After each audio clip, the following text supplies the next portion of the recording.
ter gastos elevados para as pessoas que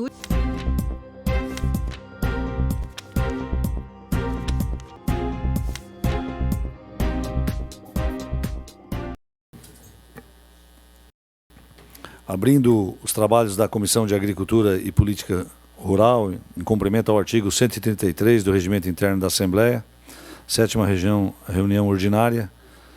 Nós estamos no horário regimental e iniciamos, já encaminhamos para os gabinetes dos senhores parlamentares.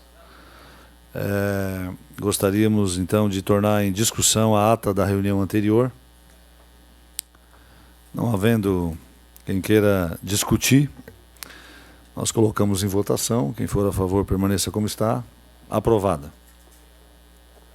Queremos também registrar aqui, com muita honra, a presença do professor Antônio Carlos Machado da Rosa, que é do Centro de Ciências Agrárias, da nossa Universidade Federal. Seja muito bem-vindo. Da mesma forma também, o professor Luiz Gonzaga de Souza Fonseca, que é membro, também diretor da Fundação Stener, né, e que também nos prestigia nesta manhã, juntamente com o professor Ribeiro, que é diretor do Centro de Ciências Agrárias, que logo após a nossa ordem do dia vai nos fazer um relato aqui sobre um projeto da universidade com outras instituições, focada no setor leiteiro, cujo objetivo é chamado, programação é Ideias Inovadoras e a Caravana 4.0, com foco aí na inovação do setor leiteiro, que envolve também, né, diversos segmentos, entre eles a Embrapa e a ACATES. Então nós temos na pauta hoje. Vamos primeiro para o nosso expediente. Gostaria também de justificar aqui a ausência do deputado Volney Weber, né, que andou expediente falando que se encontra na ANTT, Agência Nacional de Transporte Terrestre, juntamente com o senador Jorginho Melo, no Ministério da Educação, tratando de assuntos de interesse do Estado de Santa Catarina. Quem encaminha o ofício é o Volney Bianchim da Silva, que é o chefe de gabinete, justificando a sua ausência. Então, na sequência, eu gostaria de passar a palavra para o deputado Moacir Sopelsa, para relatar o projeto 0062.4 de 2019. Muito bem, bom dia a todos, bom dia, deputado Zamilton Schaeffer, presidente da nossa Comissão de Agricultura, deputada Marlene, deputado Mocilin. Também quero cumprimentar a todos, cumprimentar aqui os professores da UFSC, né? Já nominados aqui pelo nosso presidente, deputado Zamilton Schaeffer. O projeto de lei 0062.4/2019, ele altera o artigo 1º da lei número 13.917, de 27 de dezembro de 2006, que dispõe sobre a utilização de madeiras apreendidas no estado de Santa Catarina pelos órgãos de amparo e proteção ao meio ambiente e repressão a crimes ambientais. É de autoria do deputado Nilson Landa, né? E ele, no artigo 1º, no seu parágrafo único, fica o infrator obrigado a realizar a remoção da madeira apreendida para o local adequado à sua conservação, conforme instrução do órgão agente público de fiscalização que o notificou.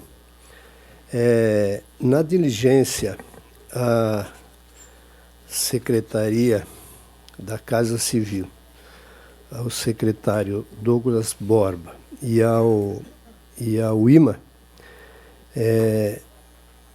vem o parecer deles de que deixa a dúvida de quem seria o responsável pelo transporte desse material apreendido até o local adequado.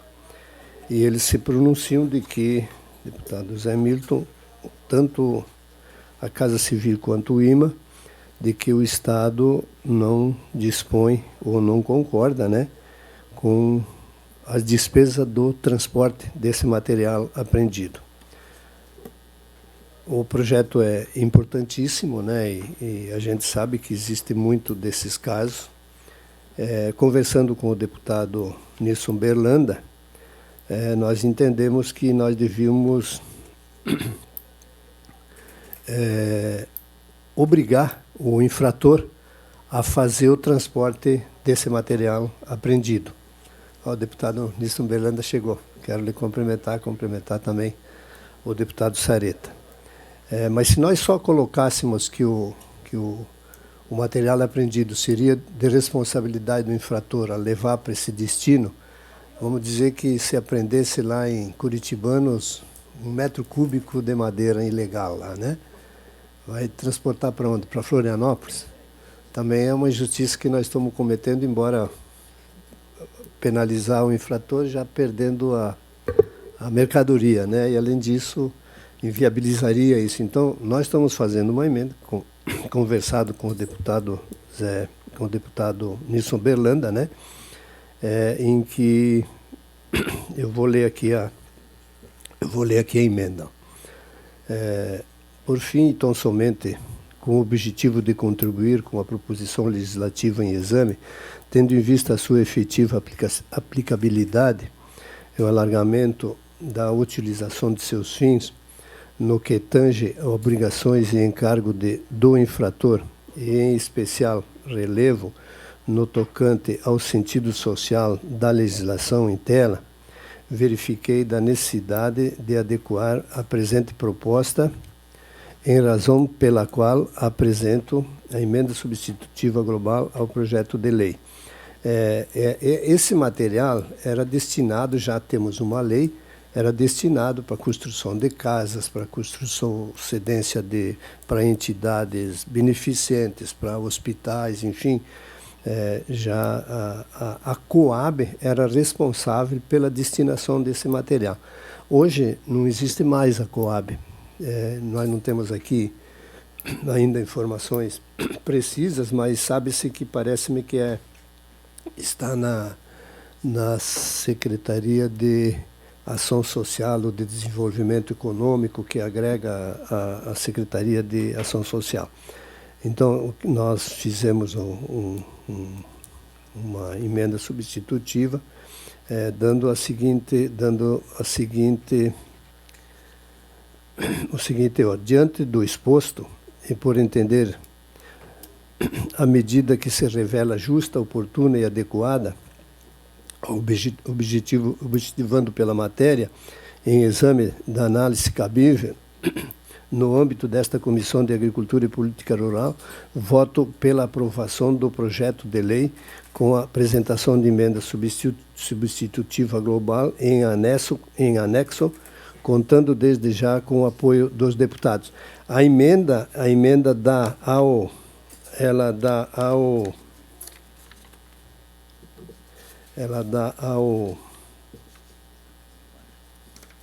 beneficiário. Ela dá ao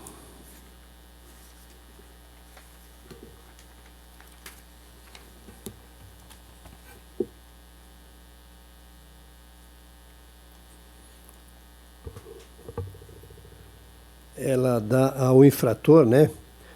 Primeiro fica o infrator obrigado às suas próprias custas em realizar a remoção da madeira apreendida para local adequado à sua conservação conforme instrução do agente público de fiscalização que o notificou.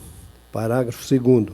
A madeira apreendida no estado de Santa Catarina pelos órgãos públicos encarregados do amparo e a proteção ao meio ambiente e a repressão a crimes ambientais, nos termos do artigo 1º desta lei, poderão também ser destinada pelo órgão que executa a política estadual de habitação mediante a parceria e celebração de convênio com os municípios catarinenses, que deverão dar prioridade e destino para a construção de casas populares. Parágrafo 3º. A madeira com objetivo de apreensão deverá ser obrigatoriamente utilizada na jurisdição do município onde foi apreendida.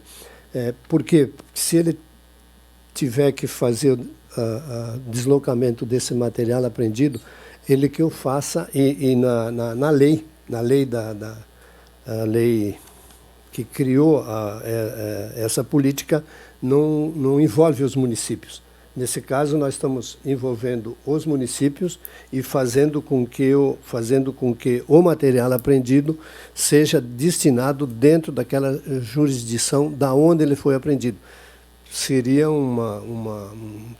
nós seríamos sensatos em viabilizar que esse transporte ele possa ser próximo da onde o material foi apreendido, né? Não sei se foi tão claro, mas apenas a minha emenda substitutiva global dá a possibilidade do infrator ter que fazer o transporte, do Estado poder fazer convênio com os municípios e a obrigatoriedade dessa pessoa de deslocar esse material dentro da jurisdição daqueles municípios onde ela foi apreendida.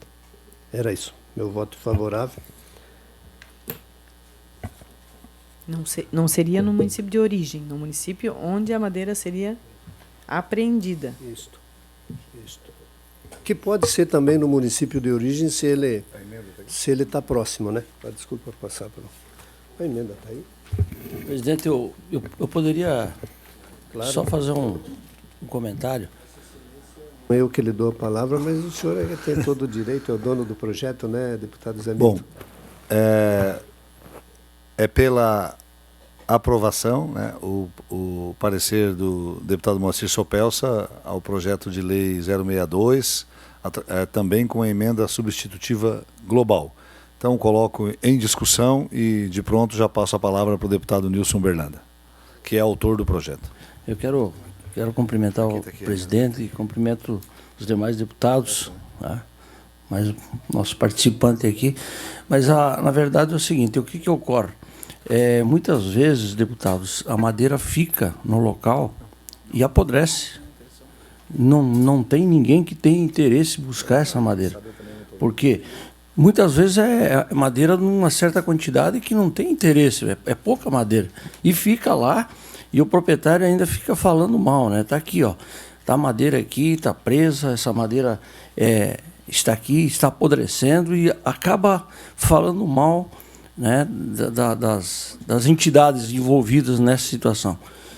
E também, deputado Sopelsa, tem essa questão aí, em qual prazo? Talvez o fiscal determine ali, ó, dentro de 30 dias, 60 dias, é obrigado a entregar a madeira lá num determinado local. Então não tem prejuízo em nada, ninguém vai investir dinheiro para buscar a madeira. O próprio agricultor, a pessoa que cometeu o ato vai ter que, para pagar o que cometeu, fazer a entrega, inclusive da madeira, num determinado local. Então, eu peço aí aos deputados que realmente é uma solicitação das entidades envolvidas nessa situação. Seria isso, presidente. Essa é justificativa. Está em discussão. Deputada Marlene. Eu concordo, também acho que quem tem que pagar é o infrator e tem que se responsabilizar por transportar. Talvez o que pudesse, mas dar essa opção de ser no município de origem, porque daí ele vai voltar para casa, ele pode levar a madeira de volta, ou no município que a madeira for apreendida, porque dá as duas opções para ele. Não sei o que vocês acham, mas aí teria que alterar. A proposta, deputado Sopelsa, que seja utilizado no município isso, de origem ou onde foi apreendido. Dele, só no do apreendido. Mas eu acho que faz sentido que seja no município de origem também, né? Porque daí o cara tirou a madeira do município, estava transportando E aí tem que ver se esse município por onde ele estava passando vai ter interesse também.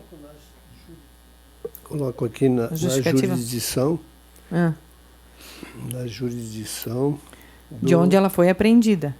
Na jurisdição do município onde foi apreendida. Pode mudar dentro da... Ele vai ter que voltar para casa. Então, ele também pode... Das duas opções. Dar essa opção também para o município de origem. Podemos mudar se fosse possível, eu acho que aí fica... Em vez de jurisdição, podemos colocar... Ou o município de origem. O município que foi prejudicado é o próprio que deverá ter o benefício. Então, o meu entendimento é que deverá ser feito dentro do próprio município. São 295 onde pode haver esse tipo de problema. Então, a madeira vai para o próprio município. Para o município de origem, de então, origem, não... origem da madeira. Sim, porque ele pode estar transportando em outro município. E aí ser pego, né, e a fiscalização pegar, e aí aquele município, ele vai levar onde essa madeira? No município que ele nem conhece ninguém? Acho que é no próprio município. Eu acho que sim, também. Então, acho que dá as duas opções. Eu também tenho esse entendimento, até porque se de repente ele passou no município lá, ele vai ficar com dias, de repente, com o caminhão com a carga lá, sem saber para quem entregar. No município de origem, ele já vai ter um conhecimento de causa, e eu acredito que facilita a entrega da mercadoria. Na verdade, quem vai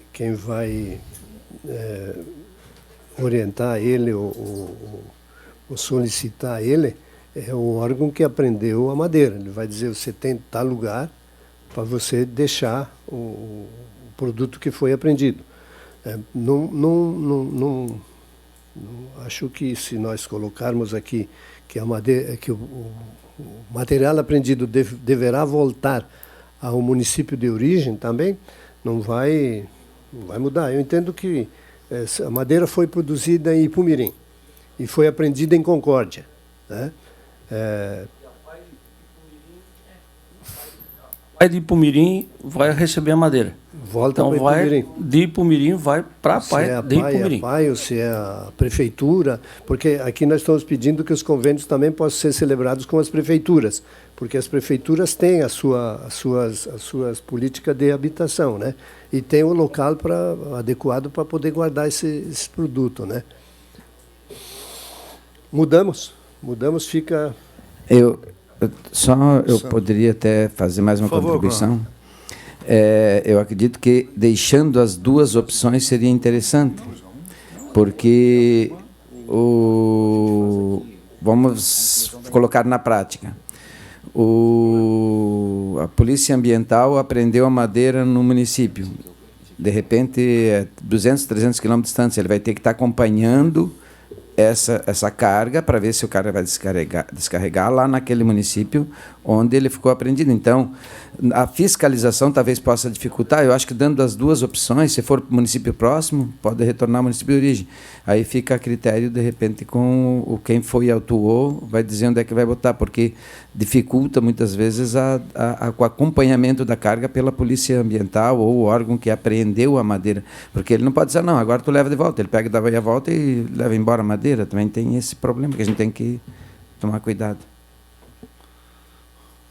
Então, a sua sugestão é que ficasse incluso o local da apreensão ou o município de origem da madeira, anexando as duas, que talvez seja mais coerente, porque que prende lá em Garuva uma madeira produzida ali em Criciúma, né? Daí ela é ilegal, ficaria para uma instituição do local, que está numa madeireira, né?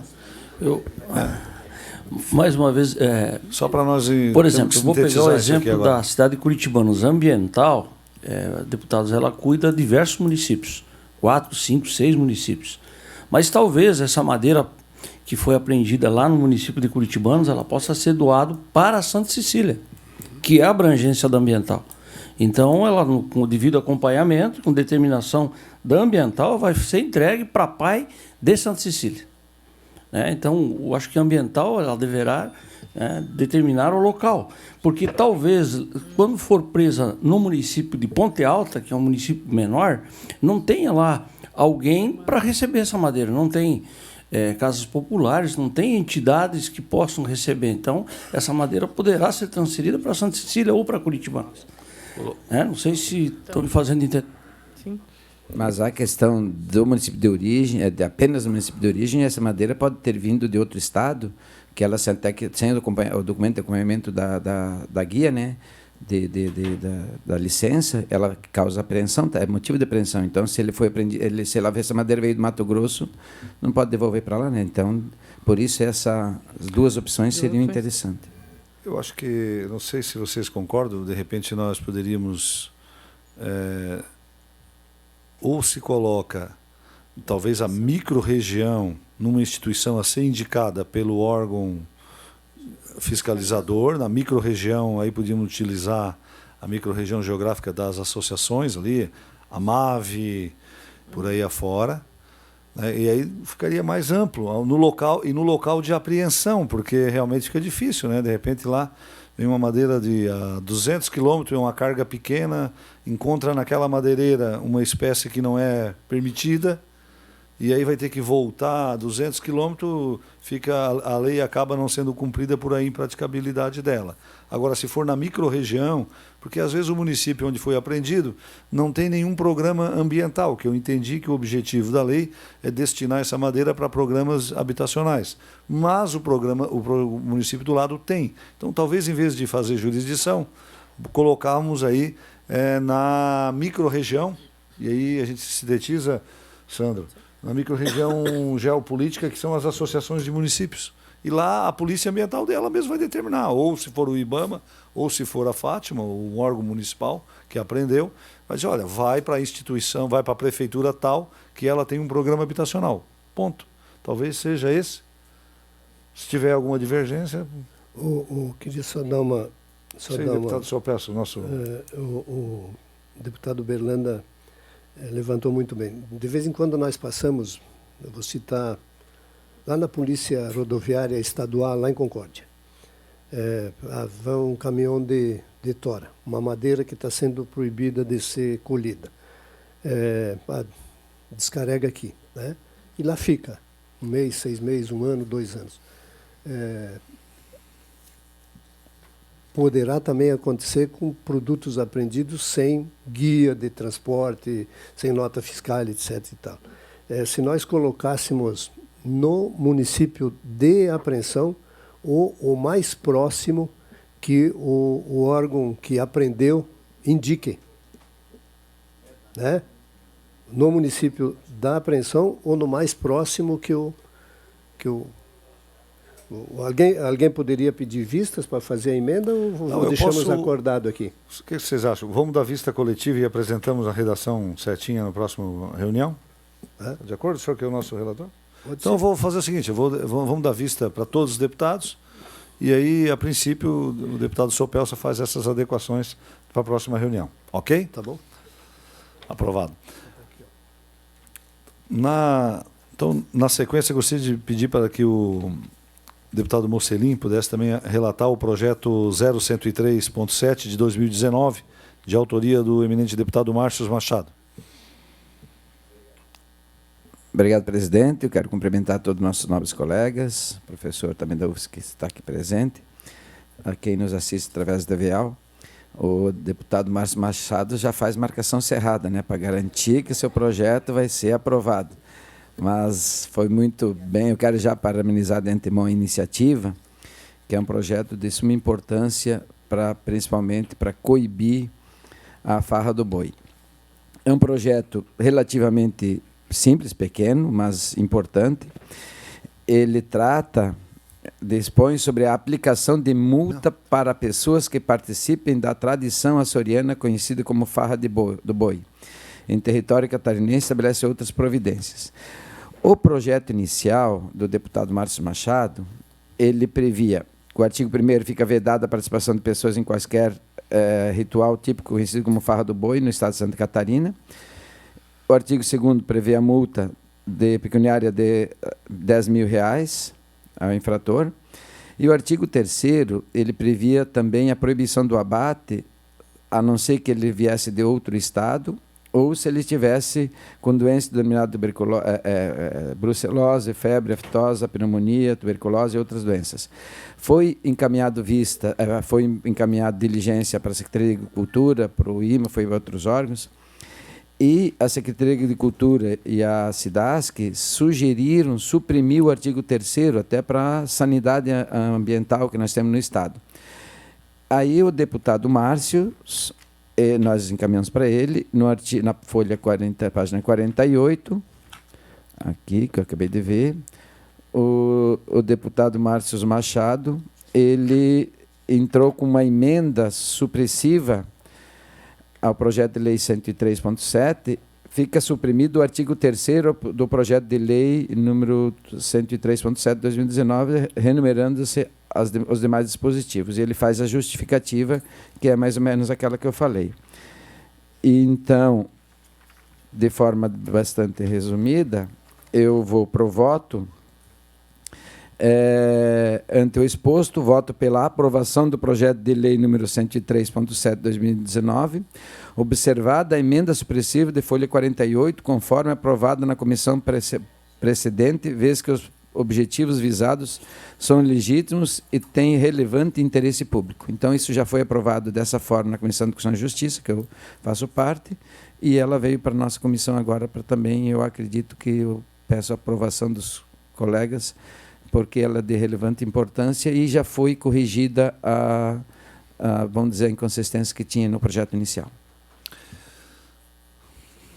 É pela aprovação o voto do relator do projeto de lei 0103.7 de 2019, que dispõe sobre a aplicação de multa para pessoas que participem da tradição açoriana conhecida como Farra do Boi no território catarinense e estabelece outras providências. Coloco em discussão. Eu só queria...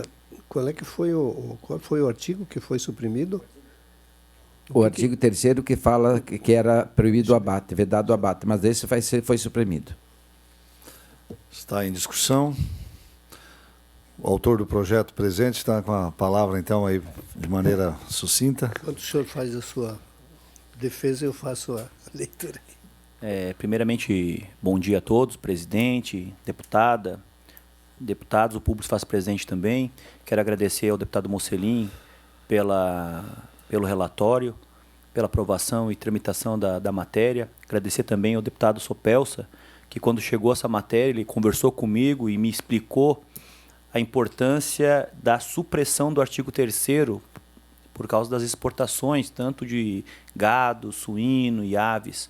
E conversando com as protetoras, que vale ressaltar que esse projeto não foi feito no gabinete apenas, mas foi feito em inúmeras mãos, inúmeros corações, pessoas que lutam contra a farra do boi, que já é crime.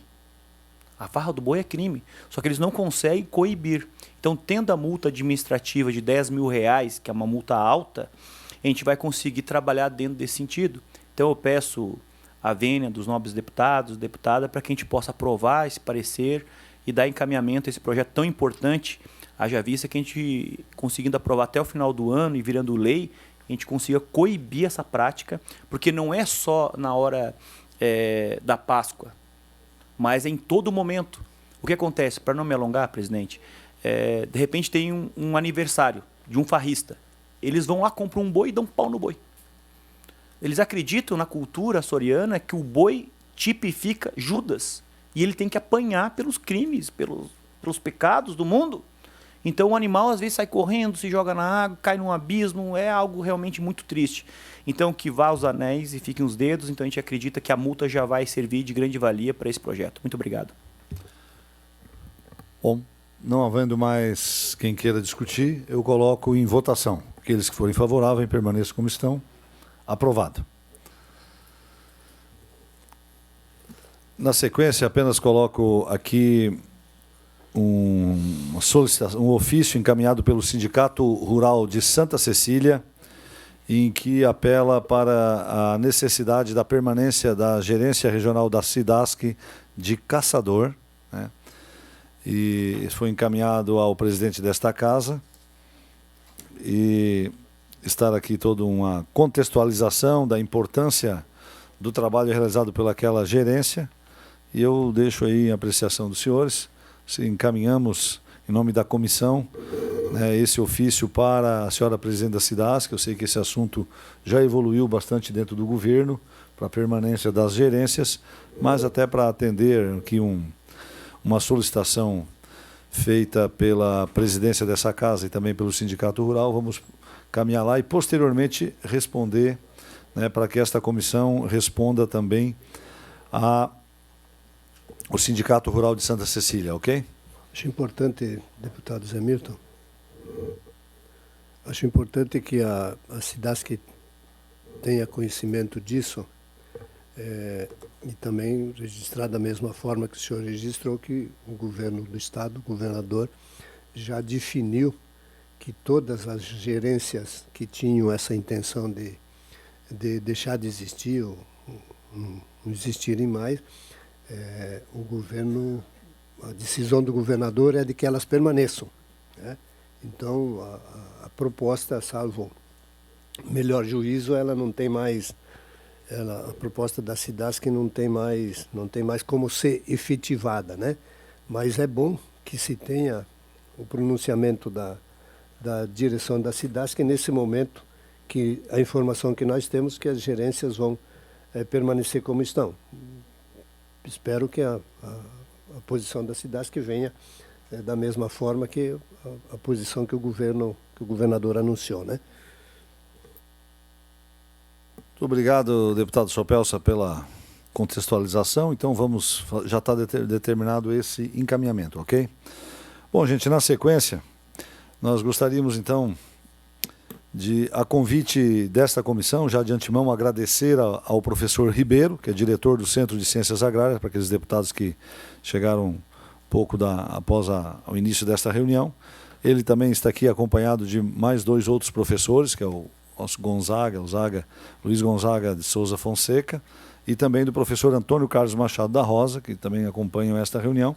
O convite foi feito em função, foi do seminário intitulado Setor Produtivo Leiteiro, Ideias Inovadoras e Caravana 4.0, realizado pelo Centro de Ciências Agrárias da UFSC, e com a participação também da Embrapa, da ACATES e de outras instituições ligadas à agropecuária do nosso Estado. Isso chamou a atenção aqui também da Assembleia Legislativa, e por isso nós queríamos, nos próximos, deixar a palavra livre aí pelo tempo de 10 a 15 minutos, para que o professor Ribeiro pudesse trazer, né, o objetivo desse seminário, quais as propostas que foram derivadas dele e qual é a sua visão deste segmento, que é muito importante, né? A agricultura hoje ela já está entrando na era 4.0 e nós precisamos preparar não só os produtores, mas também os técnicos do setor, né, que serão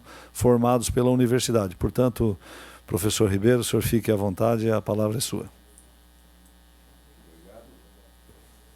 Muito obrigado pelo convite. E eu gostaria de cumprimentar o deputado José Milton Schaeffer e, na pessoa dele, cumprimentar todos os demais deputados aqui presentes. Este evento, em primeiro lugar, eu gostaria de fazer uma correção, porque eu hoje não sou mais diretor de Ciências Agrárias. Eu fui no início da década de 80, há muito tempo atrás. Hoje sou apenas diretor voluntário da Fundação Stemmer, de Engenharia e Inovação e Ciência e Tecnologia da Universidade Federal.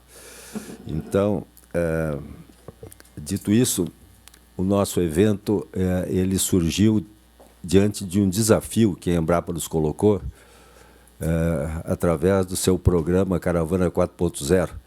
E essa Caravana 4.0 é um evento que a Embrapa promove todos os estados brasileiros, onde há uma produção expressiva de leite, no sentido de que as pessoas se congreguem em torno do problema da questão leite, não é? E em todos os seus aspectos, e que faça com que os cientistas, os produtores, os empresários e os investidores estejam preocupados com essa questão e possam fazer com que a atividade se torne mais lucrativa e que produza o leite de mais qualidade.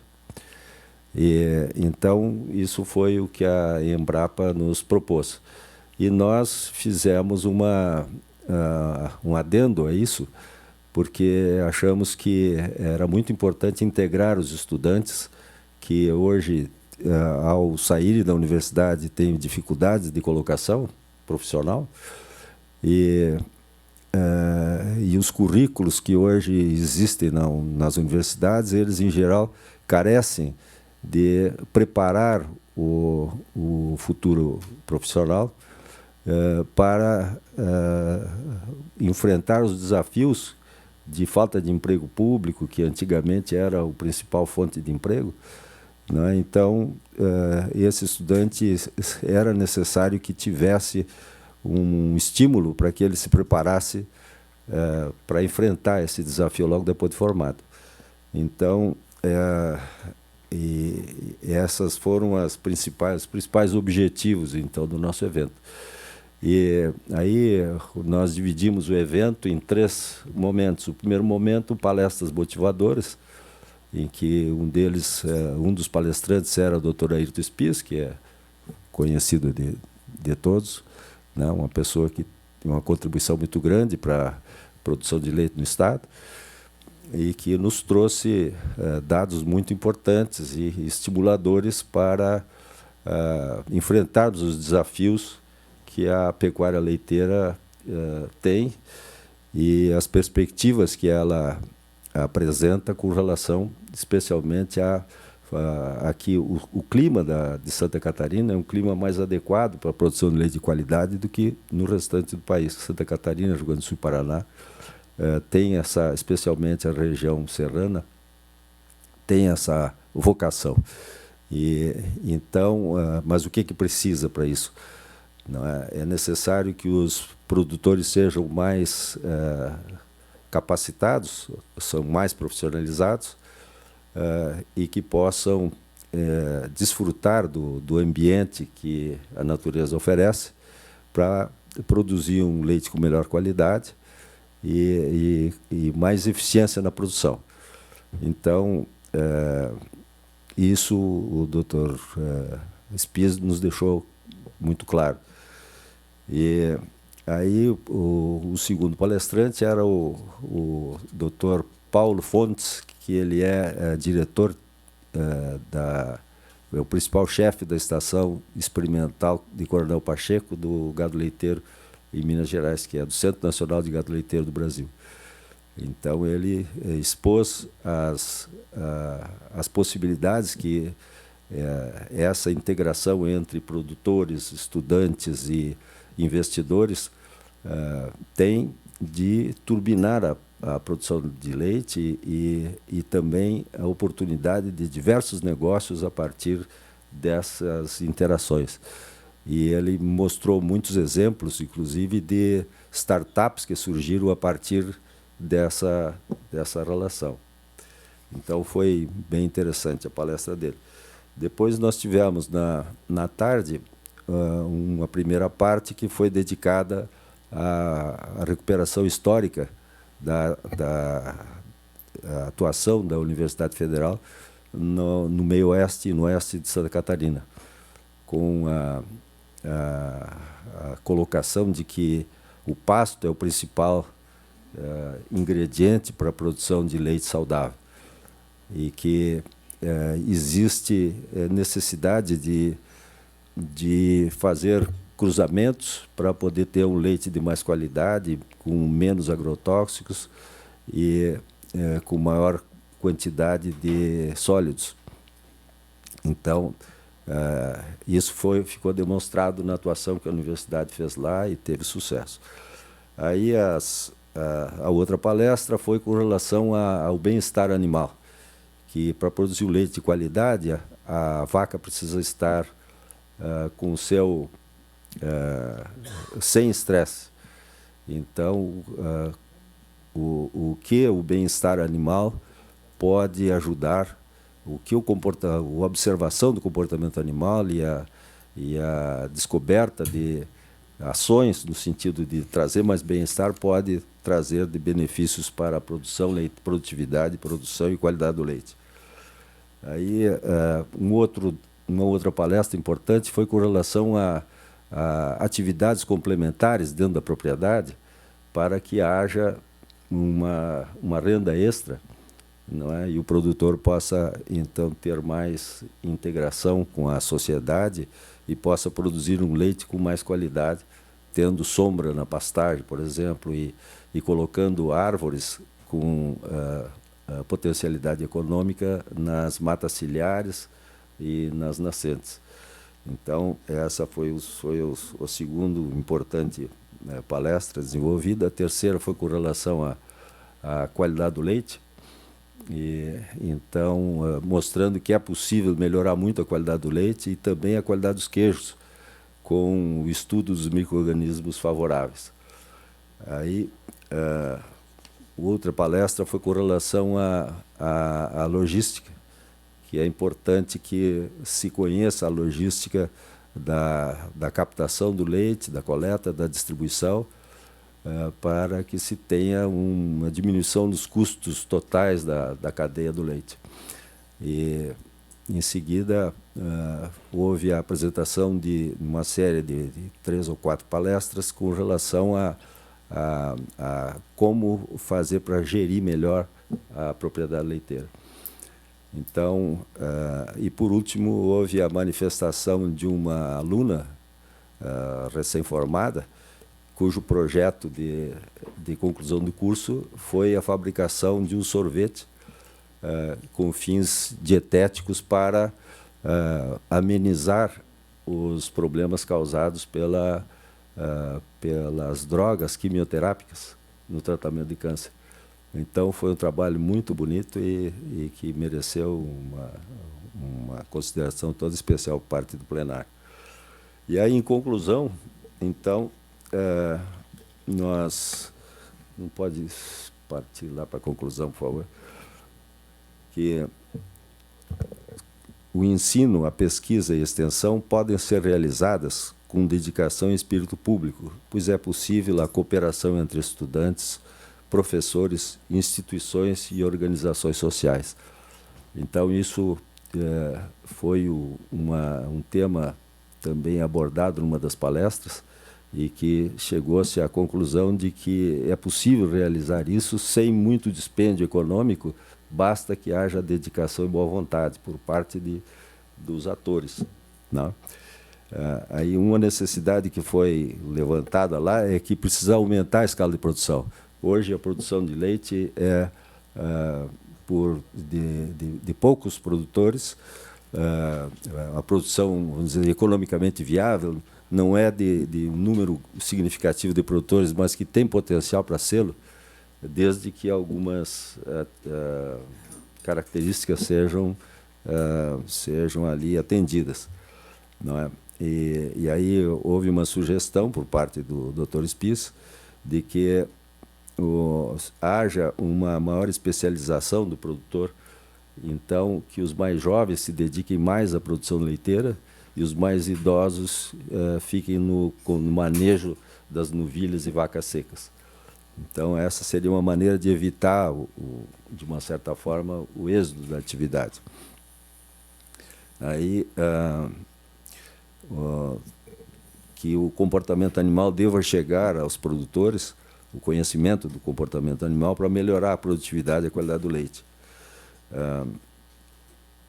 Depois, com relação à busca de atividades complementares, foi outra conclusão a que se chegou, e a introdução de conhecimento sobre maturação de queijos e de produtos e subprodutos do leite. Depois, que é importante incorporar conhecimentos de economia, de logística, de automação, não é, para poder, então, dar uma oportunidade maior de outros negócios na cadeia, que se aumente o número de atividades para que possa ter mais oportunidades, né, os egressos das universidades, das escolas técnicas, e com isso diminuir o fluxo de força e inteligência do meio rural para as grandes cidades. E ainda não esquecer a importância da microprodução para viabilizar a inclusão social do produtor e ativar a economia de pequenas vilas e pequenas cidades, com estímulo aos laticínios que operem com esse tipo de produtor. Então, essas foram as principais conclusões.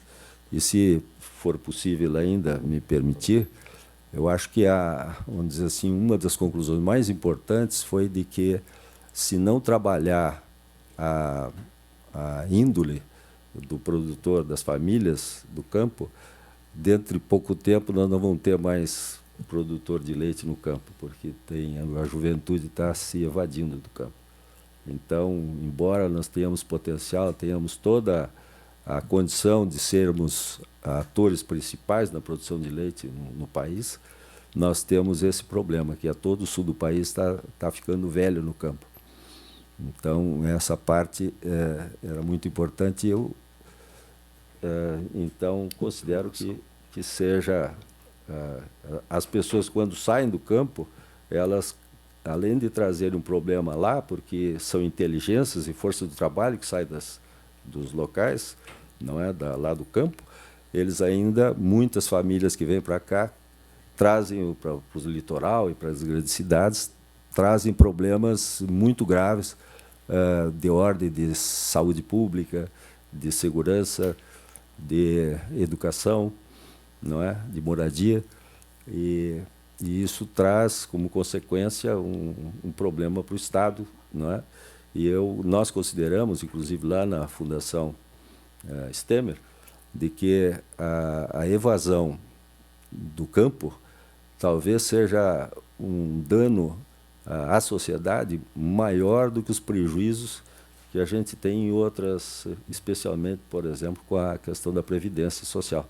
Se for feito o cômputo do que é gasto hoje para poder abrigar as pessoas que saem do campo para as cidades, isso aí vai representar uma atividade muito, muito importante. Então, muito obrigado.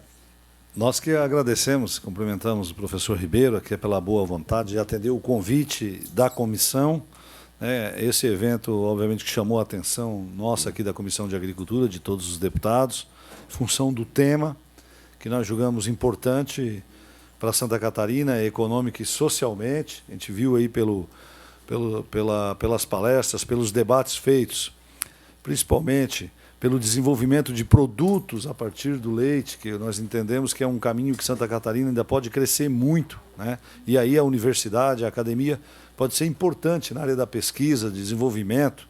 Nós sabemos que a gente ainda olha para o leite e vê queijo, isso, aquilo e poucas coisas.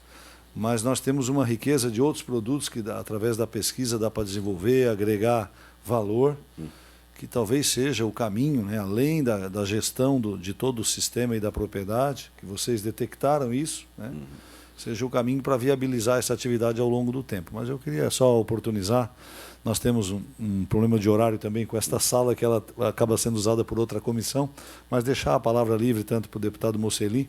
Os demais deputados tinham reuniões, logo em seguida tiveram que se ausentar, mas aqui está sendo gravada e é feito um relatório para cada membro desta comissão. Não sei se a deputada Marlene tem alguma consideração.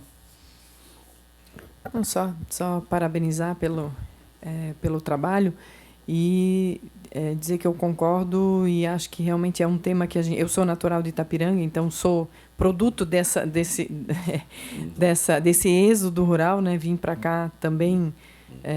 Meus pais eram produtores de leite em pequena escala, claro, mas acabei vindo para cá e mudando o rumo da história. E como a grande maioria dos jovens da minha época. Hoje eu vejo que isso já mudou bastante. O avanço da tecnologia, né? A automação, né, desse setor e a tecnologia, enfim, fez com que mais jovens se mantivessem no campo e fez com que isso se tornasse uma produção mais rentável, que é isso que, em última instância, tem que ser para você atrair o jovem para ficar.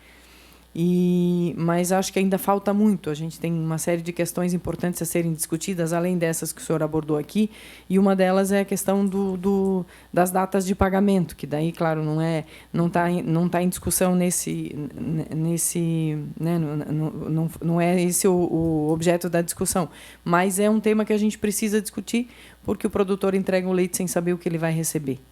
Eu nunca vi não conheço nenhuma outra área de produção que trabalhe dessa forma, que vende um produto e não sabe o que vai receber. só vai saber no dia que recebe o pagamento. Então, é um negócio que eu acho que a gente precisa discutir isso também para dar mais estabilidade para quem trabalha no setor. Eu acho que, quem sabe, seria uma coisa também, uma área que se deveria debater tecnicamente mesmo, ver, né, quais são as consequências disso, enfim, mas principalmente pensar sobre o assunto. E a gente tem um projeto que eu estou falando isso porque eu estou relatando esse projeto, e é um debate importante que a gente precisa ter para ver qual é a forma que a gente vai tratar esse assunto, porque é um produto que é entregue e sem saber qual é o preço, qual é o valor que o produtor vai receber. Eu, pelo menos, não conheço nenhuma outra área que trabalhe dessa forma. Você tem um produto, né, tem um interessado para comprar. Você diz o teu preço, o comprador diz se interessa ou não. Hoje não, eles entregam porque eles não têm opção. Vão entregar para quem compra, e para quem compra também, né, compra porque é dessa forma. Se estabeleceu um modus operandi que hoje né, os produtores estão começando a ver que não funciona dessa forma. Então, esse é um outro debate que eu acho que a gente vai ter que ter aqui. Vamos ter que encontrar, né, debater e encontrar uma solução para esse assunto. Mas quero lhe parabenizar. Eu acho que é um debate extremamente importante, uma área do nosso estado que a gente precisa qualificar mais mesmo. A gente tem uma produção importante, mas que pode melhorar muito, e eu acho que aí o avanço, o apoio, né, da Universidade Federal é imprescindível, é fundamental para poder qualificar e modernizar esse setor, e aí, com isso, obviamente, melhorar o preço, a qualidade do leite, ampliar os mercados, enfim, o que se faz em qualquer outro setor produtivo. Era isso. Muito obrigado e parabéns. Obrigado, deputada Marlene. Deputado Mocelin. Professor Ribeiro, sim, parabéns aí pela apresentação e pelos estudos. Para ter uma ideia, eu também sou do interior de São Miguel do Oeste, e a minha família trabalhou com leite pelo menos por 50 anos, e há 2 anos eles desistiram de produzir leite para vender. Tem umas 2 vaquinhas ali que faz o queijo e consumo próprio, e passaram a ter gado confinado no lugar onde tem o leite. O professor deve conhecer o trabalho que dá produzir leite e trabalhar com gado. Praticamente não dá 10% do trabalho, e os lucros são parecidos. Então, vejam o estímulo que nós temos hoje, os produtores de leite, para continuar produzindo. E esse êxodo rural, ele é sério e muito forte, principalmente nos interiores, que eu conheço bem. A comunidade onde eu morava não tem mais nenhum produtor. Tinha mais de 20 moradores, hoje só fazenda de gado. Eu estive na Nova Zelândia visitando algumas fazendas leiteiras lá. Para ter uma ideia, 360 vacas de leite, 2 pessoas faziam todo o trabalho, desde a controle do nascimento dos bezerros, a tirar o leite, tratar o gado, trocar de piquete. E eles não dão ração, não dão silagem, não não lavam Uber, não fazem nada. Simplesmente vai tudo. Eu acompanhei isso. Eu queria acreditar que com 2 pessoas, em 1h30, tiram um leite de 360 vacas. E na outra tinha 1.300, tinham 5 funcionários. E eles simplesmente tiram o leite lá sem lavar nada, sem fazer nenhum tipo de higiene. E entra aqui 70 vacas, tira 35 cada lado e vai no próprio... Segue o fluxo e vai... Lá em casa, na minha cunhada, meu irmão, eles vão lá, tem que lavar, passar água morna, passar um produto, secar com papel toalha. E ainda assim, de vez em quando, tem qualquer coisinha, não recebe. Ou está com o leite um pouco azedado. Eles ficam na mão... Literalmente ficam na mão das pessoas, das empresas que vão lá coletar o leite, e dizem que a análise não deu, eles não têm uma contraprova, e acaba por litro de leite praticamente R$1,10, ou quem mais produz ganha mais, ou quem menos produz ganha menos, aí que eles não têm lucro mesmo, né, porque os custos são maiores, as pessoas acabam desistindo de produzir. Embora com o melhoramento genético, com a nova tecnologia, com a pastagem de forma de piquete, melhorou muito. Quando eu era criança, lá uma vaca produzia 5 litros de leite, já era uma boa vaquinha. Hoje, o meu sobrinho, que é filho dele, ele fez técnica agrícola e trabalha com alta tecnologia, inclusive ajudando as pessoas do interior lá, produzia em torno de 20 litros, 25 litros de leite de cada vaca dessas ali. Mas, mesmo assim, o custo-benefício não compensava. E não compensa para os pequenos produtores, embora muitos não tenham outra alternativa a não ser fazer esse tipo de atividade. Então, eu acredito que depende de nós, deputado Milton Schafer, para que a gente possa realmente aqui na Assembleia ou encontrar alguma alternativa que dá melhores condições e valorizar mais, principalmente quem produz o leite, para ele poder ter valor agregado maior no seu produto. Obrigado, deputado Mocelin. Realmente esse é um tema muito, muito caro, e uma das coisas que foram colocadas aqui é um dos desafios, né? É conseguirmos medir, qualificar e precificar o produto. Acho que é uma questão de estímulo. Ao mesmo tempo, é uma atividade fundamental. Santa Catarina produz 3,4 bilhões de litros de leite, né? Somos, acho que, o 4º produtor nacional de leite, né? E isso torna realmente uma grande missão, professor Ribeiro. Por isso, nós fizemos questão de trazê-los aqui, e a tecnologia vai ser ela que vai segurar as pessoas no meio rural. Eu sou muito otimista, tem gente que é até pessimista, eu sou otimista com a tecnologia. Vai ser ela que vai permanecer, o jovem vai estar interessado em permanecer lá, né? Então, estou muito otimista, por isso a missão da universidade, da academia, juntamente interagindo aí com o setor produtivo, Embrapa, Epagre e todos mais, eu tenho certeza que vai ajudar a viabilizar a pequena propriedade, que é um grande desafio nosso, né?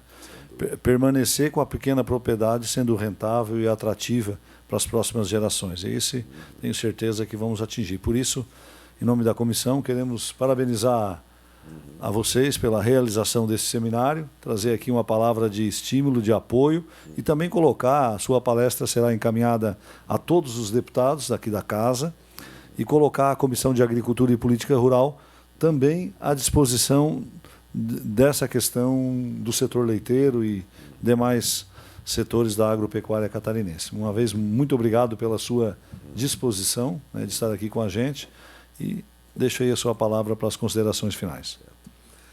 Eu gostaria de agradecer a oportunidade de colocar a universidade em contato com a legislatura e dizer que nós, da Fundação, estamos imbuídos do propósito de manter esse contato e fazer com que o produtor rural ele tenha um acesso à informação com mais facilidade. E estamos dispostos a colocar também as empresas em contato com o produtor e com quem faz as leis, para que políticas públicas possam ser erigidas para que tenhamos leite de mais qualidade, mais produtividade e no Estado tenhamos uma melhor distribuição de renda através disso. Muito obrigado pela oportunidade. Obrigado, professor. Obrigado também, agradecer a presença de todos os seus deputados, em nome da deputada Marlene e do deputado Mocelin. Declaro encerrada a reunião.